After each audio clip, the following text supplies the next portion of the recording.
There are towns in this world that seem built for peace. Maple Hollow was one of them. It sat between two low green hills in the northern part of the state, the kind of place where the biggest news of the week was usually a school fundraiser or a change in the bus schedule. Neighbors knew each other by name. Doors were left unlocked. Children rode bicycles down quiet streets until the sun disappeared behind the trees. It was in this town, in the autumn of a year that started like any other, that a young woman named Emily Hart began to notice something was wrong. Emily was 29 years old. She worked as a librarian at the Maple Hollow Public Library, a small brick building on Elm Street with tall windows and the smell of old paper that she loved more than almost anything else in the world. She had grown up in this town, left for college, and come back because, as she told her closest friend Rachel more than once, some places just feel like home, no matter where else you go. She was known for her kindness. She remembered the names of children who came into the library every week. She saved books for elderly patrons who could not always make it in on time. She smiled easily, laughed often, and had a habit of humming old songs while she worked, so quietly that most people never noticed unless they were standing close. It was this closeness that would, in time, become the center of a story that no one in Maple Hollow could have predicted. Emily's life, on the surface, seemed simple and full. She had a small apartment above a bakery on Main Street. She had a cat named Whiskers that she had rescued from behind the library 3 years earlier. She had a close circle of friends, a mother who called her every Sunday evening, and a quiet, steady sense that her life, while not extraordinary, was exactly what she wanted it to be. But there was one thing in Emily's life that, looking back, would take on a very different meaning. His name was Daniel Cole. Daniel had come into the library for the first time nearly a year earlier. He was polite, soft-spoken, and seemed to know an unusual amount about literature. He asked Emily for book recommendations, and she gave them freely, the way she did for anyone who walked through the doors. He returned a week later to tell her how much he had enjoyed the book. Then he returned again, and again. At first, none of this seemed strange. Regular visitors were common at the library, especially in a town where there were few other places to spend a quiet afternoon. Emily did not think twice about Daniel's visits becoming more frequent. She did not think twice when he began timing his visits to match her shifts. She did not think twice, at first, about how much he seemed to know about her simply from conversations that, to her, felt ordinary and forgettable. It would take months before Emily began to understand that Daniel was not simply a friendly regular. By then, it would already be too late to undo what had begun. This is the story of how a quiet friendship turned into something far darker. It is a story about obsession, about the thin and dangerous line between admiration and control, and about a small town that would soon find itself at the center of a case that shook everyone who thought they knew the people around them. But to understand how it ended, we first need to understand how it began, and how easily, in the beginning, it was mistaken for something harmless. Welcome back to Shelby's Den, the place where we dig into the cases that never made national headlines, but absolutely should have. If you're new here, we cover unsolved mysteries, cold cases, and stories that fell through the cracks of true crime coverage. So if that's your thing, hit subscribe and ring that bell, because we've got a lot more of these coming. Now, let's get back to the story. Daniel Cole was 34 years old, and by most accounts, he was an unremarkable man. He worked as an accountant at a small firm 2 towns over, drove a gray sedan that blended into every parking lot, and lived alone in a rented house at the edge of Maple Hollow. Neighbors described him as quiet, polite, but distant, the kind of man you might wave to in passing without ever learning his name. What almost no one knew was that Daniel had a history. Years earlier, in the city where he had gone to college, Daniel had developed an intense fixation on a classmate, a young woman who, according to people who knew him at the time, had done nothing more than be kind to him in a study group. That fixation had ended only when the young woman transferred schools, something she later told a close friend she had done specifically to get away from him, though she never filed any formal complaint. There was no crime, no official record, just a quiet, invisible history that followed Daniel from one town to the next, unnoticed and unaddressed. When Daniel moved to Maple Hollow, he was in a sense starting over. And Emily Hart, with her easy warmth and her genuine kindness toward every person who walked into her library, became for him something far more than a librarian who had recommended a good book. She became, in his mind, someone who understood him, someone who saw him in a way no one else did.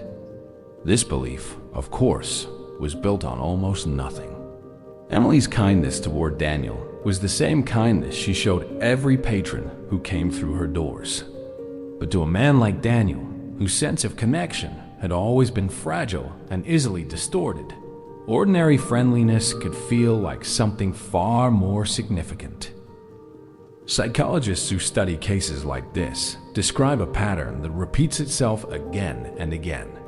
It often begins with a small, one-sided connection, a conversation, a kindness, a moment of attention that the obsessive individual begins to build an entire narrative around. In their mind, the relationship is not one-sided at all. It is something real, something growing, something that only needs time and patience to become what they believe it is meant to be. For Daniel, that narrative began to take shape within weeks of his first visit to the library. By the third month, he had learned Emily's work schedule well enough to arrive exactly when her shifts began. By the fifth month, he had learned where she lived, though she had never told him. By the seventh month, he had begun keeping a private journal, one that would later become one of the most disturbing pieces of evidence investigators had ever seen, in which he wrote in careful and obsessive detail about Emily's habits, her routines, and what he called our future together. Emily, of course, knew none of this. To her, Daniel remained simply a regular patron, if an unusually attentive one. She noticed eventually that he seemed to appear more often than coincidence could explain. She noticed that he sometimes lingered near the library long after it closed. But these were small things, easy to dismiss, easy to explain away with the same generosity of spirit that made Emily who she was. It was not until the winter of that year that the small things began to add up into something Emily could no longer ignore. The first sign came in the form of a gift. It was a Tuesday evening in late November when Emily found the package outside her apartment door. There was no note, no name, nothing to indicate who had left it. Inside was a first edition copy of a novel Emily had once mentioned in passing that she loved. It was not a book she had ever told Daniel about directly, or so she believed at the time. In truth, she had mentioned it during a conversation with a coworker while Daniel stood nearby, pretending to browse the shelves, listening. At first, Emily assumed it was from a friend, perhaps Rachel, playing some kind of gesture of kindness. She texted Rachel to thank her, only to learn that Rachel had no idea what she was talking about. The gifts continued. A rare edition of poetry left on her car windshield. A bouquet of flowers, her favorite kind, though she had never told anyone which flowers she preferred, left at the library's front desk with no card attached. Each gift was more specific than the last, each one revealing a level of knowledge about Emily's private preferences that unsettled her more than she wanted to admit. She began asking around. No one had left the gifts. No one knew who had. It was Rachel who first said the word that Emily had been avoiding. "Emily," she said one evening, sitting across from her at the small kitchen table in Emily's apartment. This isn't sweet. This is stalking." Emily wanted to disagree. She wanted to believe there was some innocent explanation, a secret admirer, perhaps someone shy who simply didn't know how to introduce himself properly. She did not want to believe that someone had been watching her closely enough to know these details about her life. But deep down, a small and persistent fear had already begun to take root. It was around this time that Emily first noticed Daniel's behavior shifting. He began waiting outside the library at closing time, always with some reasonable excuse. He happened to be in the area. He wanted to return a book. He had a question about an author. He began commenting on things Emily had done that day, things she had not told him about. Once, he mentioned that he liked the blue coat she had worn the day before, a coat she had only worn while running errands on the other side of town. Emily began to feel, for the first time in her life, that she was being watched. She did not yet connect Daniel to the gifts. He seemed, on the surface, too ordinary, too polite, too unremarkable to be capable of something so unsettling.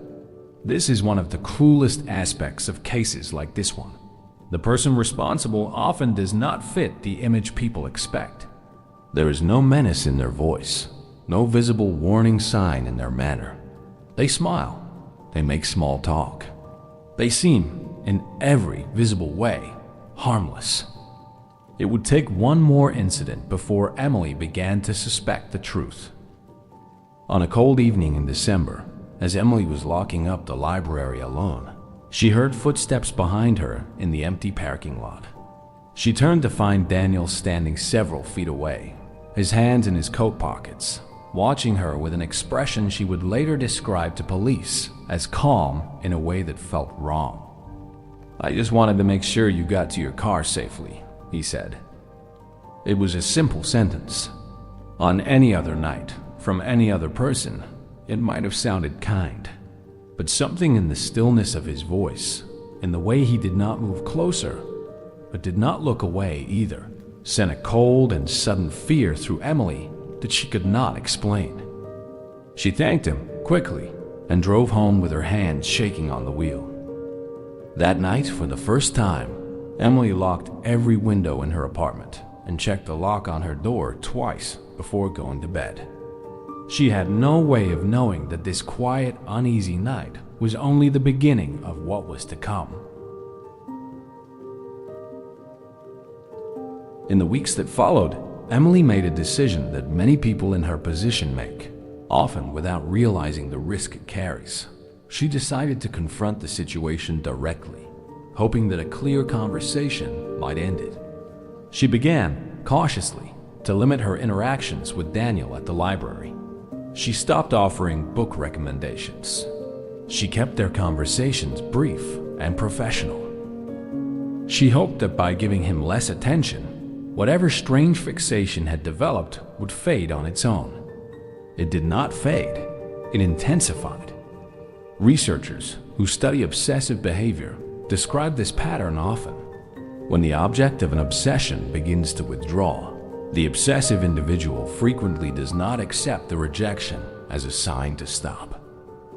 Instead, in their mind, the withdrawal becomes something else entirely, proof that something has gone wrong that needs to be fixed, an obstacle to overcome rather than a boundary to respect.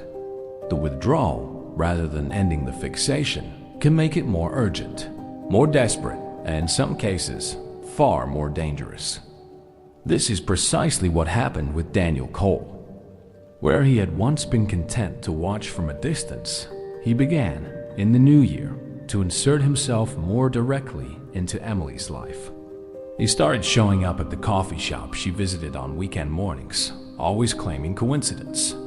He began commenting on posts she made on social media, sometimes within minutes of her posting them, at hours when no ordinary acquaintance would have been paying such close attention. He sent her a message late one night, apologizing for being too forward with the gifts, admitting for the first time that he had been the one leaving them, and asking, in a tone that was polite on its surface but unmistakably desperate underneath, if she would consider giving him a real chance. Emily did not respond. The following day, Daniel appeared at the library in person, asking why she had ignored his message. When Emily explained, as gently but firmly as she could, that she was not interested in anything beyond a professional relationship, something in Daniel's expression changed. Witnesses who were present in the library that day, a part-time employee named Sophia Martinez, who would later give a detailed account to investigators, described his reaction as a shift from calm politeness to something colder, more controlled, and more frightening. He didn't yell, Sophia would later tell detectives. That's the part that scared me the most.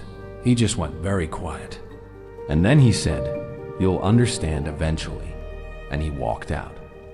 Emily reported the incident to the local police that same week. She described the gifts, the late-night appearance in the parking lot, the message, and the conversation that had just taken place. The responding officer took her statement seriously, but explained, as is often the case in situations like this, that without a direct threat or physical act, there was little that could be legally done beyond documenting the complaint and advising Emily to keep records of any further contact. It is a frustrating and often heartbreaking reality of many stalking cases. The warning signs are frequently visible long before any law can act on them. Behavior that feels deeply threatening to the person experiencing it does not always meet the legal definition of a punishable offense, especially in its earlier stages. By the time the law is able to intervene, the situation has often already escalated far beyond where it began. Emily left the police station that day with a case number and a growing, unshakable fear that no piece of paper could protect her from. She began that week to make quiet changes to her life. She started parking closer to the library entrance. She asked Rachel to walk her to her car after closing shifts. She considered for the first time whether she should leave Maple Hollow altogether. She would never get the chance to make that decision. 2 weeks later, Daniel Cole disappeared from his rented house at the edge of town, and Emily Hart's carefully guarded sense of safety disappeared along with him. It was a Thursday morning in February when Rachel Dunn realized something was wrong. Emily had not shown up for her shift at the library. This was, in itself, unusual. Emily was reliable almost to a fault, the kind of person who called well in advance if she was going to be even a few minutes late. When the library opened without her and calls to her phone went straight to voicemail, her coworkers assumed at first that she might be ill. By early afternoon, when Rachel still had not heard back after multiple calls and texts, a quiet unease began to settle over her. She drove to Emily's apartment above the bakery and knocked. No answer. She used the spare key Emily had given her years earlier for emergencies and stepped inside. The apartment was empty. Whiskers, the cat, was pacing anxiously near an empty food bowl, suggesting Emily had not been home in at least a day. Emily's purse was gone. Her car, however, was still parked outside, a detail that would later become one of the most important pieces of the investigation. Rachel called the police that evening. Detective Maria Reyes was assigned to the case, a 20-year veteran of law enforcement who had transferred to the Maple Hollow area 3 years earlier after working major crimes in a larger city. Reyes had seen more than her share of difficult cases, but something about this one, from the very first hour, struck her as different. When I read Emily's prior complaint about Daniel Cole, Reyes would later say in an interview, and then learned that she was missing, with her car still at her apartment and no sign of forced entry anywhere. My instincts told me immediately that this was not a simple disappearance. This was something else. Detective Reyes moved quickly. Within hours, she had obtained Emily's phone records, her recent messages, and a detailed timeline of her last known movements. Emily had last been seen leaving the library at her normal closing time on Wednesday evening. A security camera at a gas station 2 blocks away had captured her car. The same car later found parked at her apartment, driving in the direction of her home at 8:47 p.m. After that, there was nothing. No further footage, no phone activity, no trace of Emily Hart anywhere. Detective Reyes's first call was to Daniel Cole. He did not answer. By the following morning, when officers arrived at Daniel's rented house to speak with him in person, they found the house empty. His gray sedan was gone. Several drawers in his bedroom had been left open, as though someone had packed quickly. On his kitchen table, officers found something that would send a chill through everyone involved in the case. A detailed, handwritten map of Emily's daily routines, complete with times, locations, and small personal notes about her habits, spanning what appeared to be months of careful observation. It was at this point that the disappearance of Emily Hart transformed in the eyes of investigators, from a missing persons case into something far more urgent and far more dangerous. An entire town that had once felt safe now found itself gripped by a fear it had never known before. Parents began walking their children to school instead of letting them walk alone. Neighbors who had once left their doors unlocked began installing security systems. And a quiet, painful question began to spread through Maple Hollow, whispered in coffee shops and grocery store aisles. How well do we really know the people who live among us? Detective Reyes, meanwhile, was racing against a clock she could not see, searching for a man who had vanished and a woman whose life might depend on how quickly he could be found. What she would discover in the days that followed would reveal not only the extent of Daniel Cole's obsession, but the terrifying lengths he had already gone to protect it. The investigation into Emily Hart's disappearance moved with an urgency that consumed the small Maple Hollow Police Department almost entirely. Detective Reyes assembled a task force that included state investigators, given the possibility that Daniel Cole had crossed county lines. Every resource available to a department of that size was directed toward a single goal: finding Emily before it was too late. The map found in Daniel's kitchen was, in Reyes's words, the most disturbing piece of evidence I encountered in that entire investigation. It documented Emily's movements with an obsessive, almost clinical precision. What time she left for work, which route she typically drove, which evenings she stayed late at the library, even which weeks she visited her mother 2 towns over. Alongside the map, investigators found the journal Daniel had kept for nearly a year, filled with entries that painted a disturbing picture of a man who had built an entire private world around a woman who barely knew he existed beyond the walls of her workplace. One entry, dated several months before Emily's disappearance, read in part, "She doesn't understand yet, but she will. Some things take time. I have time." Another, written just weeks before the disappearance, was far more alarming. "If she won't choose this on her own, I may have to help her understand what we're meant to be." These entries, combined with the map and the sudden disappearance of both Daniel and Emily on the same night, left investigators with little doubt about what they were facing. This was not a missing persons case in the traditional sense. This was, in all likelihood, an abduction, and every hour that passed reduced the chances of finding Emily alive. Detective Reyes worked with cell phone providers to trace the last known signal from Daniel's phone, which had gone dark shortly after Emily's disappearance, suggesting he had either destroyed it or removed the battery to avoid being tracked. Investigators canvassed the roads leading out of Maple Hollow, reviewing every available traffic and security camera within a 50-mile radius. They spoke with Daniel's co-workers, his landlord, and the few acquaintances he had made in town, searching for any detail that might reveal where he could have taken her.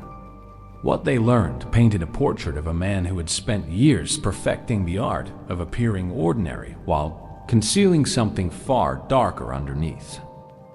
Daniel's former co-workers described him as reliable but private, someone who rarely spoke about his personal life and seemed to have few, if any, close friends.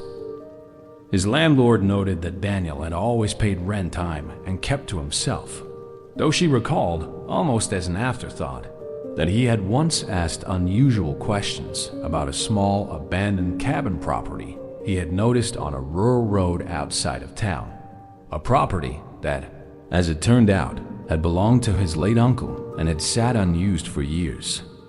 This detail, small as it seemed at the time, would become the break that Detective Reyes had been searching for. Within hours of learning about the cabin, Reyes had organized a team to locate the property. Property records confirmed that Daniel had inherited the cabin 2 years earlier, though he had never registered it under his current address, a detail that had allowed it to remain hidden from the department's initial searches. The cabin sat nearly 20 miles outside of Maple Hollow, deep in a wooded area with no close neighbors and no easy visibility from the road.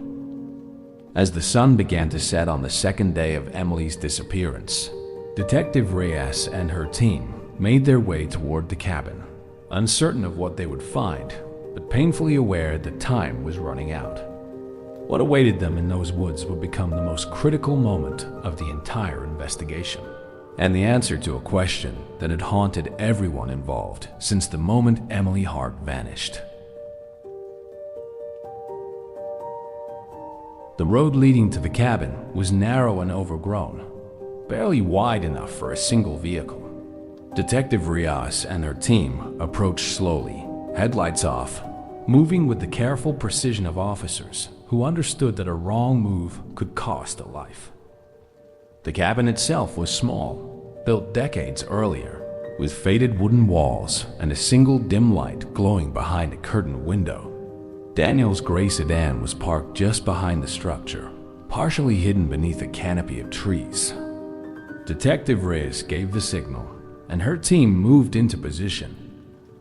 What happened over the following minutes would later be described by those involved as some of the longest of their careers. Officers surrounded the cabin, calling out for Daniel to come outside with his hands visible. For nearly a full minute there was no response, no movement, only silence from within the small wooden structure. Then the door opened. Daniel Cole stepped outside, his hands raised, his expression, according to officers present, unnervingly calm. He did not resist. He did not attempt to flee. He simply stood in the doorway, looking at the officers surrounding him with an expression that several later described as almost relieved, as though some long and exhausting effort had finally come to an end. "She's inside," he said. "She's alive." Officers rushed past him into the cabin, and there, in a small back room tied to a wooden chair, exhausted, frightened, but alive, was Emily Hart. She had been held in the cabin for nearly 2 full days. According to the account she later gave investigators, Daniel had approached her in the parking lot outside her apartment on the night of her disappearance, claiming he needed help with something urgent. When she attempted to walk away, he grabbed her, forced her into his car, and drove her to the cabin, where he kept her restrained and told her repeatedly that he only wanted her to understand him, insisting that if she simply gave him a chance, everything between them could still work out the way he believed it was always meant to. Emily described those 2 days as the most terrifying of her life. Long stretches of silence broken by Daniel's calm, unsettling attempts to explain his feelings for her, punctuated by moments where his composure would crack, revealing flashes of anger and desperation beneath the surface. She had not known, until the moment officers burst into the cabin, whether she would survive the night. Daniel Cole was arrested on the spot and taken into custody without further incident. Emily was rushed to a nearby hospital, where she was treated for dehydration, minor injuries, and the deep psychological toll of her ordeal. For Detective Reyes and her team, the rescue represented the end of an exhausting high-stakes search. But for the town of Maple Hollow and for Emily Hart herself, The events at that cabin were only the beginning of a much longer and more complicated story, one that would raise difficult questions about how a man like Daniel Cole had been allowed to reach this point in the first place, and whether the warning signs that had been visible for months could have prevented the entire ordeal. As Emily began the slow process of recovering from what had happened to her, the town she called home would soon learn just how close this story had come to ending in tragedy, and how many chances there had been along the way to stop it before it ever began. In the weeks following Daniel Cole's arrest, investigators worked to build a complete picture of the events that had led to Emily's abduction and the disturbing history that had preceded it. A search of Daniel's rented house uncovered additional journals dating back several years, revealing a pattern of obsessive fixation that extended well beyond his time in Maple Hollow. Investigators were able to confirm the earlier incident from his college years, in which a young woman had transferred schools specifically to escape his attention, though at the time, no formal report had ever been filed. They also uncovered evidence of a brief but troubling fixation on a coworker at a previous job, one that had ended only when Daniel left that position for reasons that, at the time, seemed unrelated. This pattern painted a clear picture for investigators and, later, for the court. Daniel Cole's obsession with Emily Hart was not an isolated event, but the latest and most extreme chapter in a long history of similar behavior, one that has escalated significantly over the years without ever being formally addressed. Mental health professionals who later evaluated Daniel as part of the legal proceedings described his condition using the term, often associated with these cases in clinical literature, obsessive relational intrusion, a pattern in which an individual becomes fixated on another person, constructs an elaborate and often delusional narrative about the nature of their connection, and pursues that narrative with escalating intensity, regardless of the other person's actual feelings or attempts to establish boundaries. In many cases, experts noted, individuals who exhibit this pattern do not see themselves as dangerous or threatening.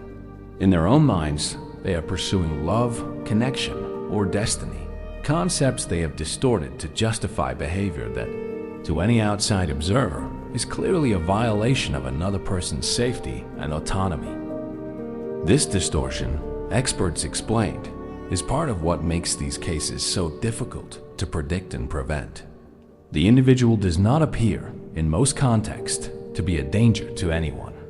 They appear ordinary, even likable, right up until the moment their fixation crosses into violence. For Emily, learning the full extent of Daniel's history was both a relief and a source of new pain. It confirmed that she had not imagined the danger she felt in those final weeks before her abduction, but it also revealed how many earlier opportunities there had been to stop Daniel before he ever reached Maple Hollow, opportunities that, for various reasons, had never been acted upon.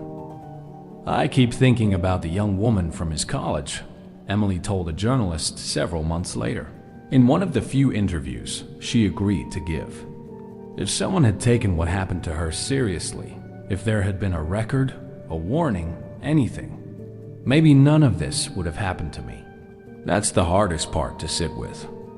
As the criminal case against Daniel Cole moved forward, this question of how such a clear and escalating pattern had gone unaddressed for so long would become central not only to the courtroom proceedings, but to a broader conversation happening across the country about how society responds, or fails to respond, to the warning signs of obsession before they turn deadly. But before that conversation could take shape, Maple Hollow would have to face the trial itself, and the full, painful account of exactly what Daniel Cole had planned to do if Emily had never been found.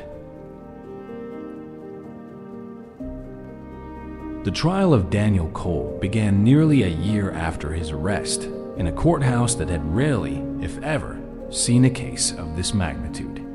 Reporters from across the state arrived to cover the proceedings.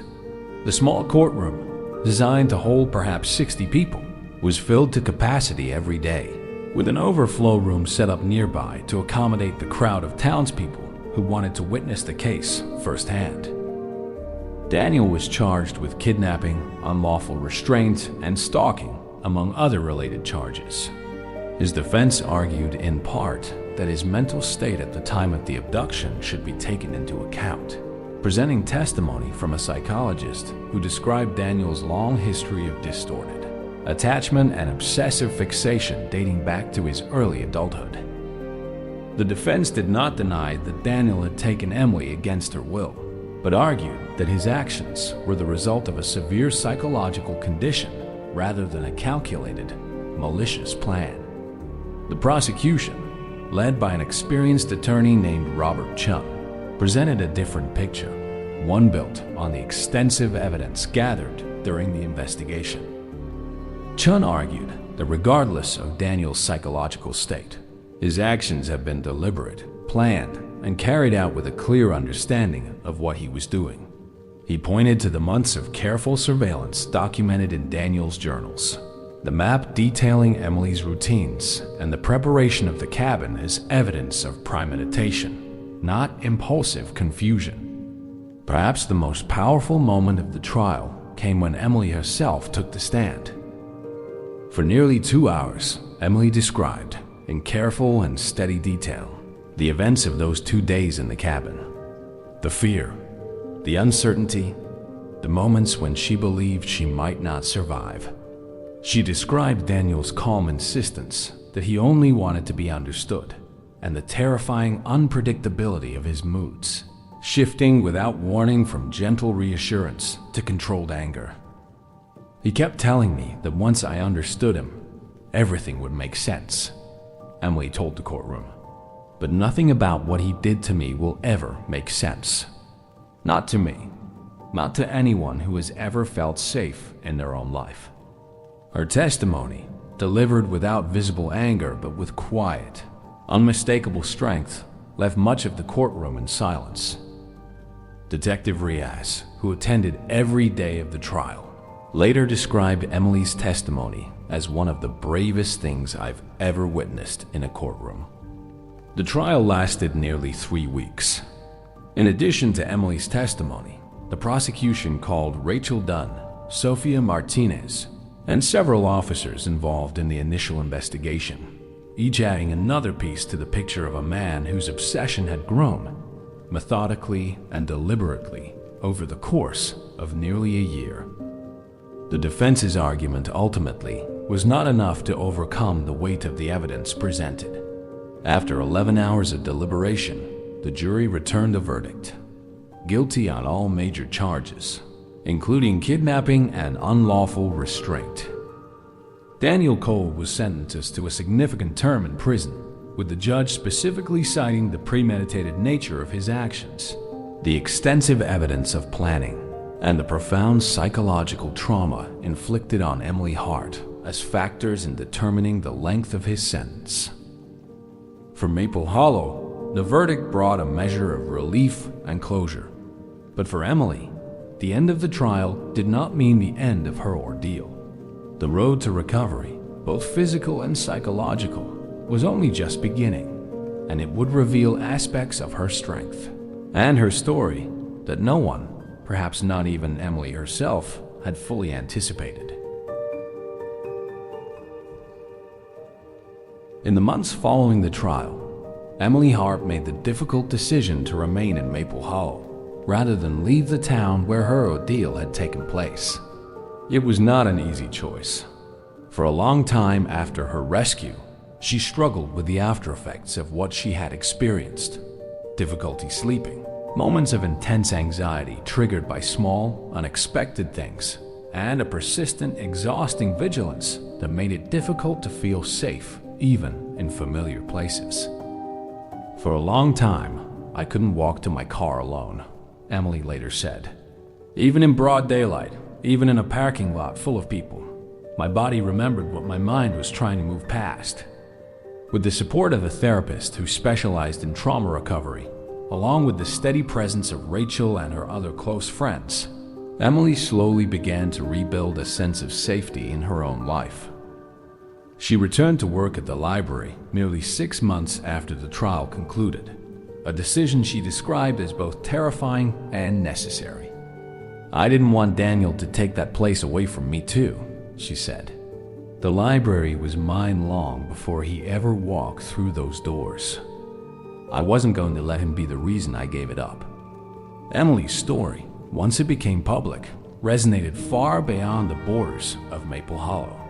She began, cautiously at first, to speak publicly about her experience, hoping that sharing what had happened to her might help others recognize similar warning signs in their own lives before it was too late.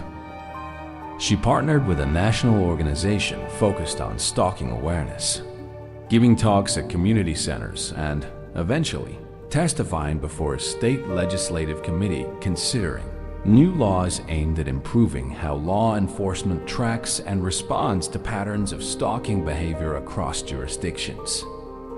"What happened to me could have been prevented," Emily told the committee, in testimony that was later cited in the passage of new legislation requiring improved information sharing between police departments regarding stalking and harassment complaints.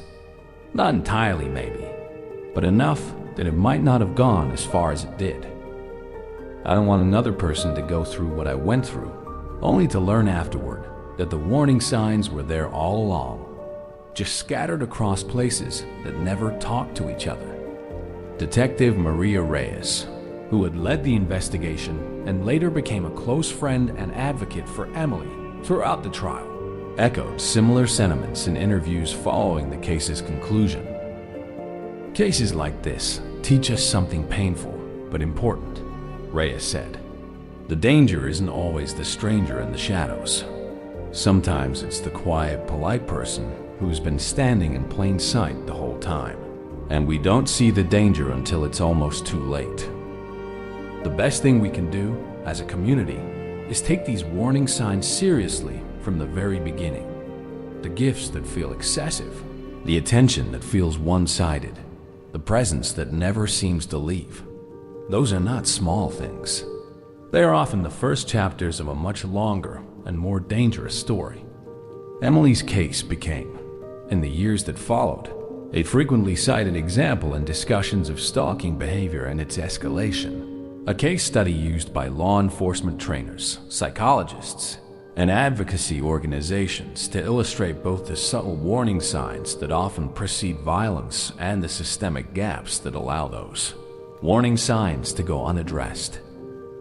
But for Emily herself, the case was never simply an example or a statistic. It was the defining, terrifying chapter of her life, one she survived, but one that would remain a part of her story forever. As her recovery continued, one question remained quietly in the back of many people's minds, including Emily's own. What, if anything, could have stopped Daniel Cole before he ever became the man who nearly took her life?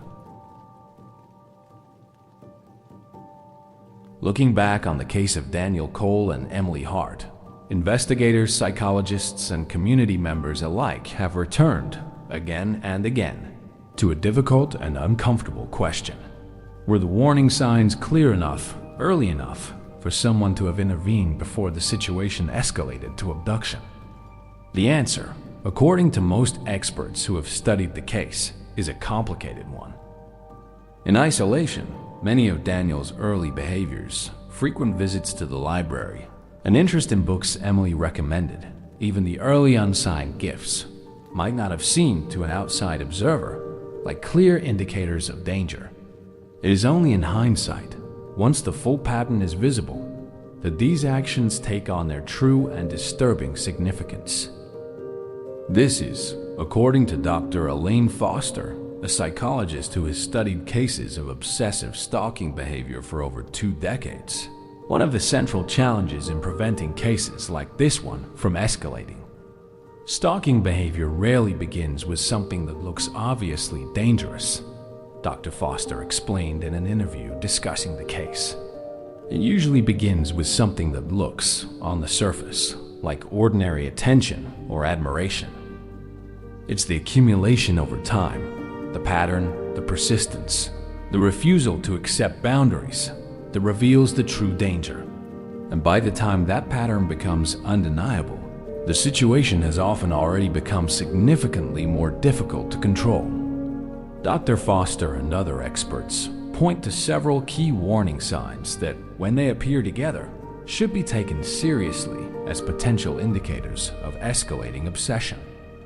An individual who seems to know an unusual amount of personal information about someone without being told directly, gifts or gestures that feel excessive or inappropriately intimate for the nature of the relationship, an inability or refusal to accept clear rejection, and a pattern of appearing in locations that would require deliberate planning rather than coincidence.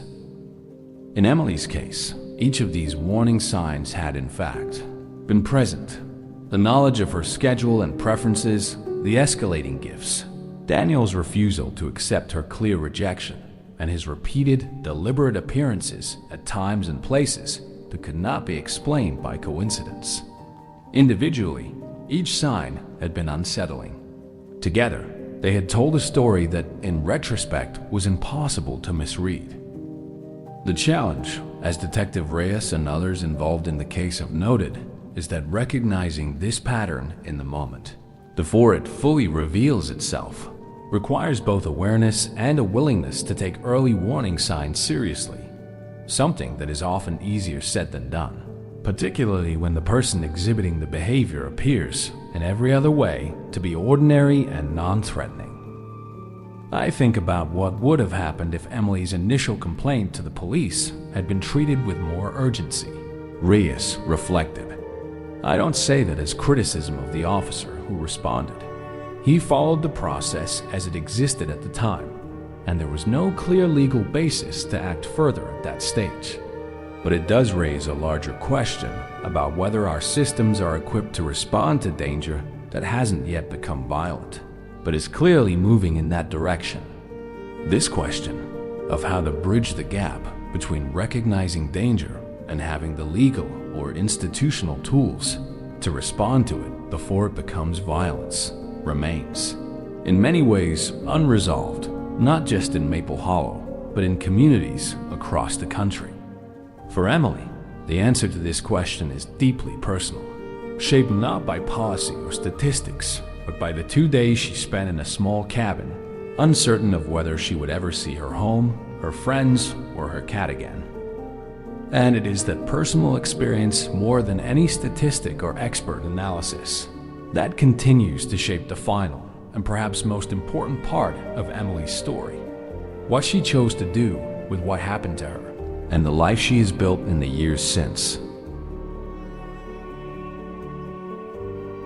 Today, several years after the events that nearly ended her life, Emily Hart still lives in Maple Hollow. She still works at the library on Elm Street, though the building has since undergone renovations, including new security measures that were installed in part because of her case. She still has Whiskers, older now, who spends his afternoons curled up in a patch of sunlight near the library's front window, much to the delight of the children who visit. Emily rarely speaks about the details of her abduction anymore, though she continues her advocacy work when asked, believing strongly in the importance of using her story to help others recognize danger before it becomes irreversible. She has since become involved with a support network for survivors of stalking, offering the kind of guidance and understanding that, in her own darkest moments, she wished she had access to. Daniel Cole remains in prison, where he is expected to remain for many years to come. According to reports, he has shown little insight into the severity of his actions during his time incarcerated, continuing, in limited communications reviewed by investigators, to describe his relationship with Emily in terms that suggest he still has not fully grasped the reality of what he did, a detail that experts say is, unfortunately, not uncommon among individuals with this particular pattern of obsessive behavior. For the town of Maple Hollow, the case remains a quiet but permanent part of its history, a reminder that even the safest Most familiar places can hide dangers that are difficult to see until it is almost too late. Neighbors who once left their doors unlocked now think twice. Parents speak to their children, gently but seriously, about the difference between someone being kind and someone crossing a line. And Emily's story, whispered in coffee shops and shared in community meetings, continues to serve as both a warning and, in its own way, a source of quiet hope, proof that even in the face of a terrifying and calculated danger, survival, recovery, and a return to something resembling an ordinary life remain possible. I used to think safety was something you either had or you didn't, Emily said in one of her final public interviews on the subject. Now I understand it differently. Safety isn't guaranteed. It's something we build together by paying attention to each other, by taking each other's fears seriously, and by refusing to look away from warning signs just because they make us uncomfortable. It is a lesson that Maple Hollow and the countless communities that have since studied Emily's case continue to carry forward, a quiet, hard-won understanding that the line between admiration and obsession, between attention and danger, can be thinner and more dangerous than most people ever imagine until the moment it is crossed. For Emily Hart, that line was crossed in the quiet, ordinary corners of a small town library, in the polite smile of a man who seemed, for a long time, like nothing more than an attentive regular. It is a story that ended against difficult odds with survival. But it is also a story that serves as a lasting reminder of how many warning signs in how many quiet corners of the world still go unnoticed until it is nearly or entirely too late. If you enjoyed this original mystery story, like the video, subscribe for more, and turn on notifications for future psychological thrillers, unsolved mysteries, and fictional true crime-inspired tales. Until next time, sleep carefully.